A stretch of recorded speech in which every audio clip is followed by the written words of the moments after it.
मेरा पति दुबई में रहता था। मैं और मेरी सास घर में अकेली रहती थी। मेरी सास विधवा थी। वो रोजाना शाम को खाना बनाकर ले जाती और कहती कि किसी अनाथ को दे आती हूँ, तुम्हारे ससुर को पुण्य मिलेगा। एक दिन सास बेहोश हो गई और डॉक्टर को दिखाया तो डॉक्टर कहती है कि तुम्हारी सास गर्भवती है। मैंने सास को कुछ नहीं बताया और अगले दिन सास का पीछा किया तो सास एक पुराने घर में गई।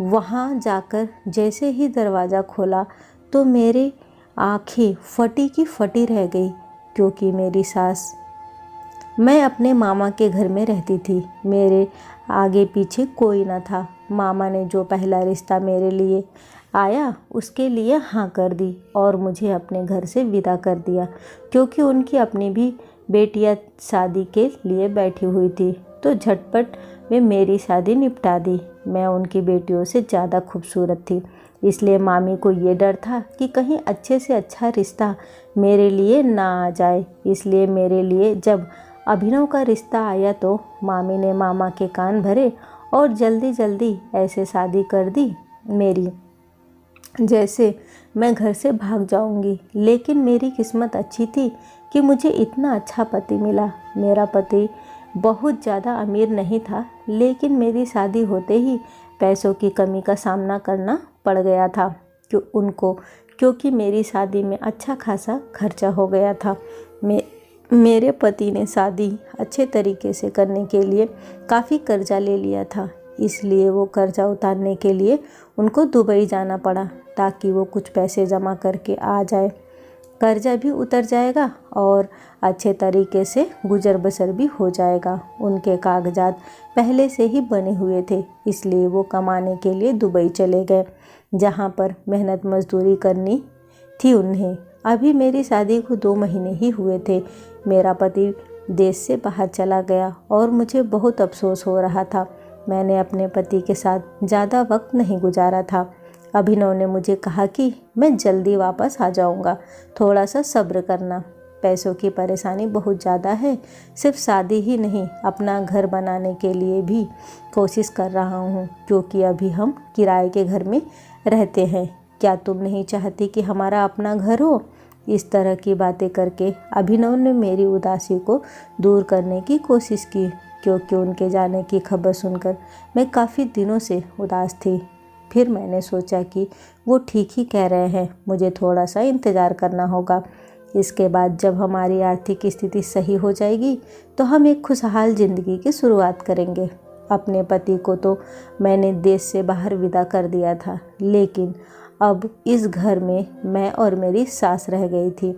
इस थोड़े से समय में मेरे सास से ज़्यादा बात नहीं हुई थी, क्योंकि मुझे पता था कि मेरे पास अपने पति के साथ वक्त गुजारने के लिए बहुत कम वक्त है।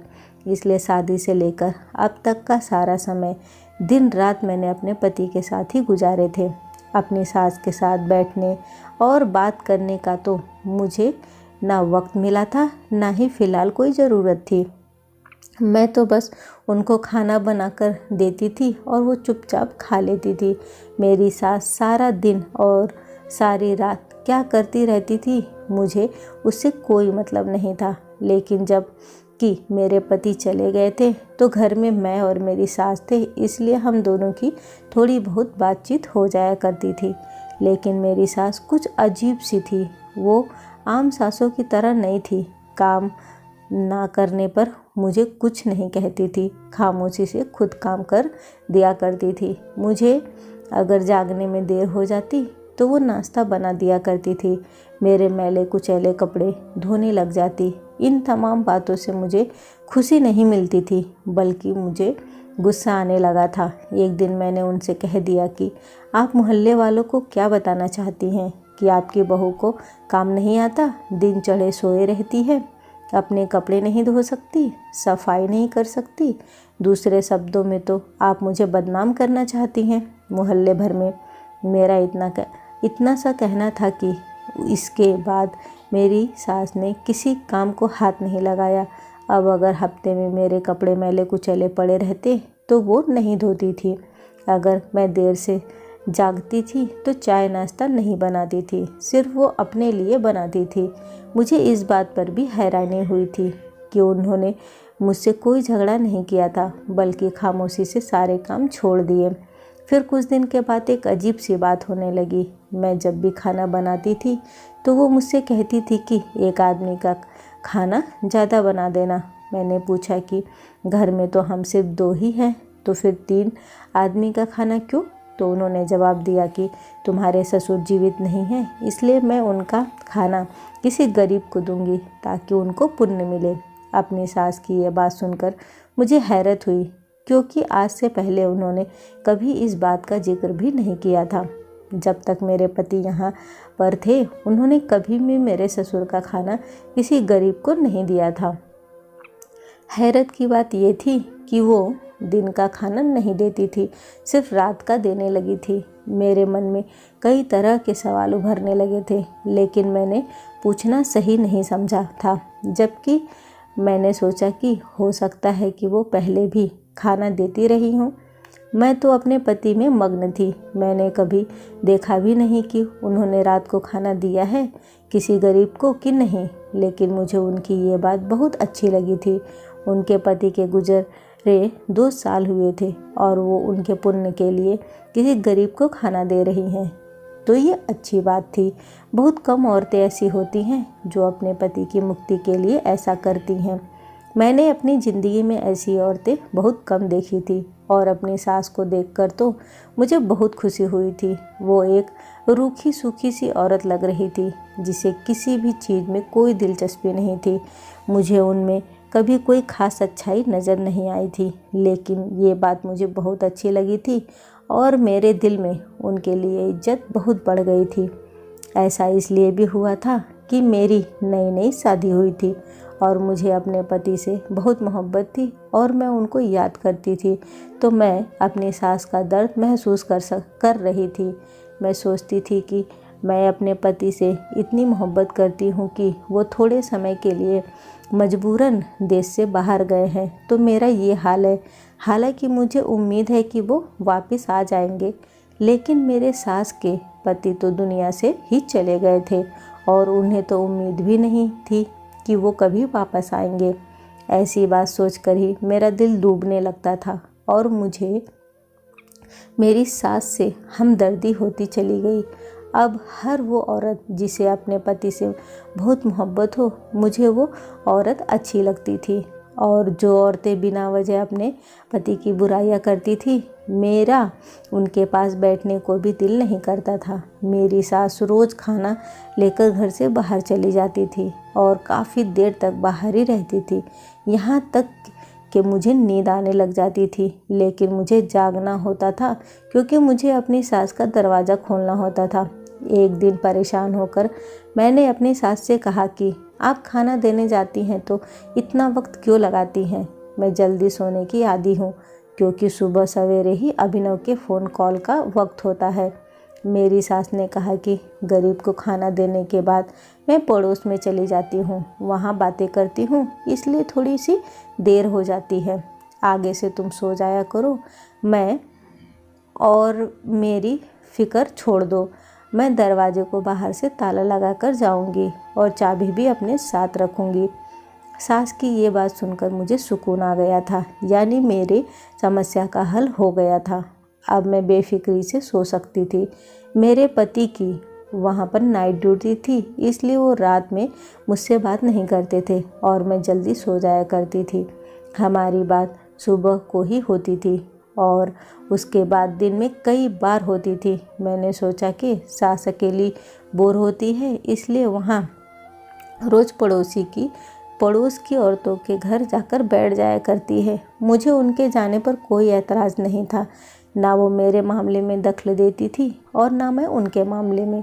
अब तो मैं खुद को खुशकिस्मत समझने लगी थी कि मुझे इतनी अच्छी सास मिली है जो कि मुझे कुछ नहीं कहती, वरना शादी से पहले तो सबने सास का ऐसा रूप मेरे दिमाग में बना दिया था कि मुझे बहुत डर लगता था कि न जाने मेरी सास कैसी होगी। ज़िंदगी ऐसे ही चल रही थी कि एक दिन अचानक मुझे ऐसी खबर मिली जिसे सुनकर मेरे पैरों तले ज़मीन खिसक गई थी और मैं जो इतने दिन से दिल में अपनी सास की तारीफ़ें कर रही थी, उनसे मुझे एक पल में ही नफ़रत महसूस होने लगी थी।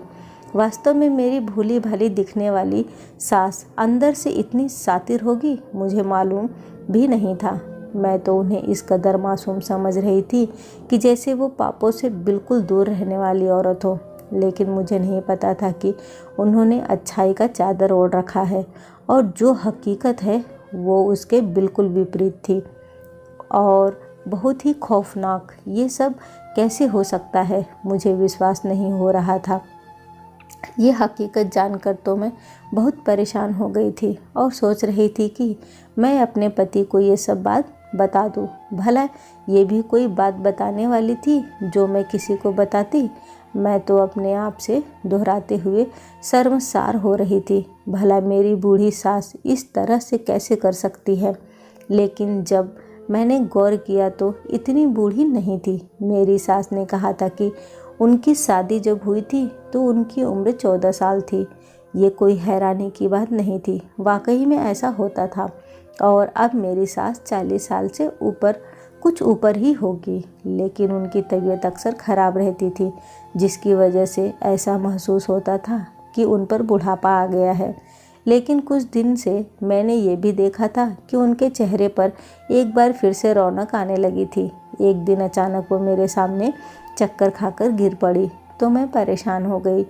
उन्हें होश में लाने की पूरी कोशिश की और मेरी कोशिश करने पर वो जल्दी होश में आ गई थी। मैंने उनसे पूछा कि आपको क्या हुआ है, तो उन्होंने कहा कि शायद मेरा ब्लड प्रेशर लो हो गया है।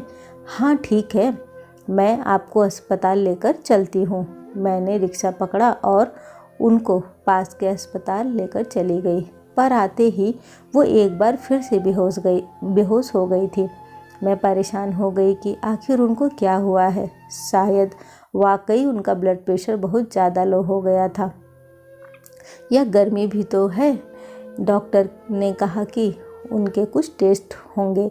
डॉक्टर ने उन्हें आराम का इंजेक्शन दिया और उनके खून का सैंपल लेकर कुछ टेस्ट किए। उनके होश में आने के बाद हम घर वापस आ गए। लेकिन अगली सुबह जब मैं रिपोर्ट लेने गई तो मेरे पैरों तले से ज़मीन खिसक गई, क्योंकि उस रिपोर्ट के मुताबिक तो मेरी सास प्रेग्नेंट थी।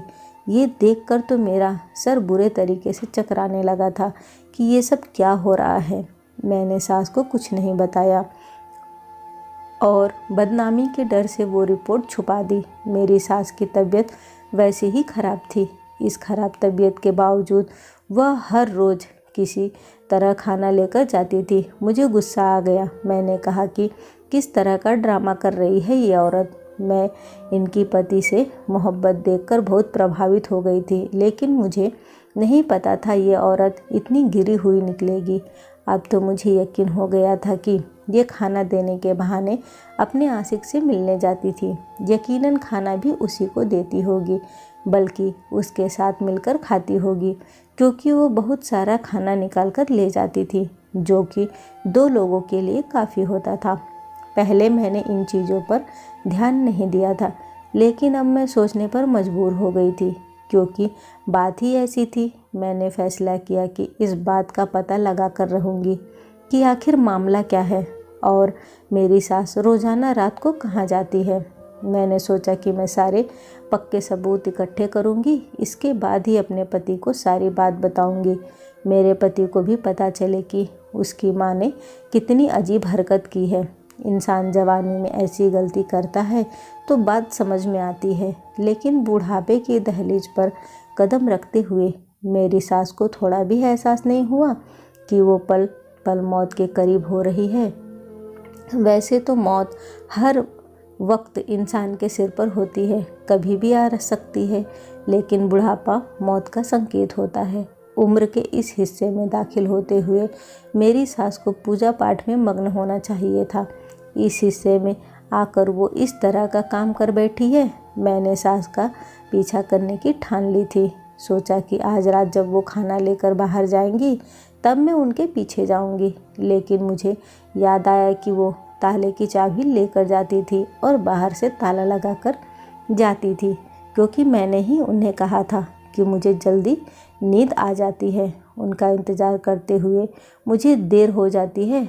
मैंने अपनी सास से कहा कि वो आज के बाद बाहर से ताला लगाकर ना जाए करे। मुझे डर लगता है कि कहीं अगर घर में आग वगैरह लग गई तो मैं कैसे बाहर निकलूँगी। मेरी ये बात सुनकर सास के चेहरे का रंग फीका हो गया था। मैंने महसूस किया कि मेरी यह बात उन्हें अच्छी नहीं लगी थी। अब तो मुझे यकीन हो गया था कि दाल में कुछ काला है। जैसे ही मेरी सास खाना लेकर बाहर गई तो मैंने अपनी पुरानी चादर उठाई जो कि शादी से पहले मैं इस्तेमाल करती थी और शादी के बाद भी इस चादर को यादगार के तौर पर अपने साथ लाई थी।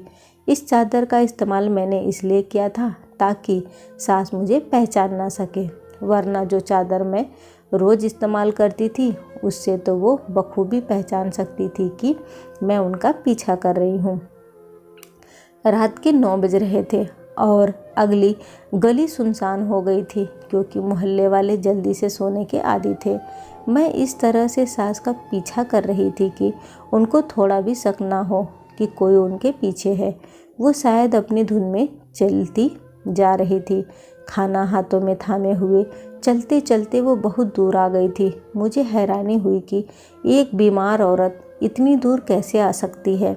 फिर वो एक पुराने से घर में घुस गई जो बहुत ही टूटा फूटा सा था। मुझे डर था कि अंदर घुसते ही कहीं वो दरवाज़ा बंद ना कर दे, लेकिन जब मैंने पीछा किया तो देखा कि दरवाजे में तो कोई कुंडी ही नहीं थी। यानी कि वो घर इतना पुराना और टूटा फूटा था कि उसके दरो दीवार भी इस बात के गवाह थे। मैं दबे पाँव इस घर के अंदर घुसी तो मैंने वहाँ पर देखा कि वहाँ पर मेरी ही सास का हम उम्र एक शख्स मौजूद था और मेरी सास उससे बहुत खुशहाल माहौल में बातें कर रही थी। ना सिर्फ बातें कर रही थी बल्कि अपने हाथों से निवाले बनाकर उस शख्स को खिला रही थी। ये दृश्य देखकर तो मेरे ऊपर का सांस ऊपर और नीचे का सांस नीचे रह गया था कि ये सब क्या हो रहा है था। यानी कि मेरी सास रोज़ाना मुझसे झूठ बोलकर जाती थी कि वो गरीब बच्चों को खाना देने जाती है, जबकि वो यहाँ पर किसी अनजान आदमी के घर के अंदर आकर ना सिर्फ अपने हाथों से खाना खिलाती है बल्कि उससे खुश होकर बातें भी कर रही थी और काफ़ी वक्त लगाती है। यहाँ तक कि मैं सो जाती हूँ और जब मैं पूछती हूँ तो कहती है कि मोहल्ले की औरतों के साथ बैठी थी। और मैं कितनी बेवकूफ़ थी कि मैंने उन सब बातों पर ध्यान देना तो दूर की बात, कभी सास पर ज़रा सा भी शक नहीं किया था और मैं उसको एक अच्छी औरत समझती जा रही थी जो अपने पति की वफादार है और उनके पुण्य के लिए खुद गली से बाहर आकर गरीबों को खाना देती है। लेकिन अब बात सिर्फ खाना खिलाने की हद तक नहीं थी, ना ही किसी अनजान शख्स से बात करने की हद तक थी, बल्कि बात तो इससे भी बहुत आगे निकल चुकी थी। मेरी सास तो गर्भवती हो चुकी थी। अब तो मुझे यकीन हो गया था कि ये वही शख्स है जिसके साथ मेरी सास का कोई चक्कर है। इसी वजह से वो खाना देने के बहाने यहाँ आती है। अब ये आदमी कौन है मैं नहीं जानती थी। पहले तो मेरा दिल किया कि मैं वहाँ जाकर उन दोनों के मुंह पर उन्हें भला बुरा कहूँ। फिर मुझे ख्याल आया कि वो दोनों कहीं मुझे नुकसान न पहुँचा दे और मैं पीछे अपना घर भी खुला छोड़ कर आई थी, कहीं चोर ना घुस जाए। मुझे यह फिक्र थी। जैसे ही मेरे दिल में चोर का ख्याल आया मैं तुरंत वापस आ गई क्योंकि वहाँ पर मेरे जेवरात भी पड़े थे और कुछ कीमती सामान भी। मैं सोच सोच कर पागल हो रही थी। मैंने फैसला कर लिया था कि मेरी सास घर आएगी तो मैं उसके सामने वो सब कुछ बोल दूंगी जो मेरे दिल में है। वहाँ पर तो मैंने उस अनजान शख्स के डर से कुछ नहीं कहा था, लेकिन घर में तो मैं बोल सकती थी। जैसे ही मेरी सास वापस आई तो मुझे जागता देखकर थोड़ी चौंक सी गई और पूछा कि तुम अभी तक सोई नहीं। मैं भी गुस्से में आ गई और कहा कि जिस औरत की सास इतनी बद किरदार हो सकती है उसको भला कैसे नींद आएगी। मेरी बात सुनकर तो मेरी सास हैरान होकर मुझे देखने लगी। तो मैंने कहा कि मुझे इस तरह से ना देखें। मुझे सारी सच्चाई पता चल गई है कि आप खाना देने के बहाने कहाँ जाती हैं और किससे मिलती हैं, और आपकी कोख में किसका पाप पल रहा है। मेरी सास ने मुझे कहा कि मैं क्या बोल रही हूँ, तो मैंने उनकी मेडिकल रिपोर्ट उनके मुंह पर मारते हुए कहा कि ये सब मैं बिना वजह नहीं कह रही हूँ। ये आपकी मेडिकल रिपोर्ट है जिसमें बताया गया है कि आप गर्भवती हो चुकी हैं, और अब मैं वो देख कर आई हूँ कि आप किसका पाप लिए फिर रही हैं। सास ने वो रिपोर्ट उठाई और उन्हें पढ़ने लगी और मुझसे कहा कि ऐसा कुछ नहीं है, रिपोर्ट में गलत लिखा हुआ है। मैंने कहा कि अगर रिपोर्ट गलत है तो मैं यकीन भी कर लेती, लेकिन वो शख्स कौन है जिससे सारी रात आप बैठकर बातें कर रही हैं? अपने पति के लिए पुण्य के काम का नाम लेकर किसी और शख्स के पास रहते हुए आपको शर्म नहीं आती? कौन है वो शख्स जिसके साथ आप हंस हंस कर बातें कर रही थी? आपको अंदाज़ा भी है कि आपने मेरे पति की इज्जत को मिट्टी में मिलाकर रख दिया है? क्या मुँह दिखाएंगे मेरे पति सारी दुनिया को कि उनकी बूढ़ी माँ, जिसने अभी अभी बुढ़ापे की दहलीज पर कदम ही रखा है, वो गर्भवती हो गई है? अगर मेरे ससुर जिंदा होते तो फिर भी जमाना कुछ ना कहता, थोड़ी बहुत बात होती और फिर सब चुप हो जाते कि चलो एक स्वीकारने लायक बात है, कोई अनुचित बात तो नहीं है। यह कहकर लोग उसे स्वीकार कर लेते। लेकिन अगर दुनिया मेरे पति से उनसे जुड़े सवाल करेगी तो वो ज़माने में किसी को मुंह दिखाने के काबिल नहीं रहेंगे। लोगों की बहन या बेटी इस तरह का काम करती है और उनके सर शर्म से झुक जाते हैं। लेकिन ये पहली बार है कि एक जवान लड़के की माँ ने इस तरह का काम किया है। मेरे पति तो बदनामी के डर से अपनी जान ही ले लेंगे। मैंने अपने दिल का सारा भड़ा सास के सामने निकाल दिया तो उन्होंने कहा कि तुम गलत समझ रही हो, वो शख्स तो मेरा भाई है। उसे किसी ने गलत डकैती के केस में फंसाया था, जिसकी वजह से वह पुलिस से छुपकर इस घर में बैठा हुआ था और मैं उसे खाना देने जाती थी। मैंने मजबूरी में तुमसे झूठ बोला था कि तुम क्या सोचोगी कि मैं कहाँ जाती हूँ, इसलिए मैंने पुण्य का काम करने वाली बात की थी। मेरी सास झूठ पर झूठ बोल रही थी।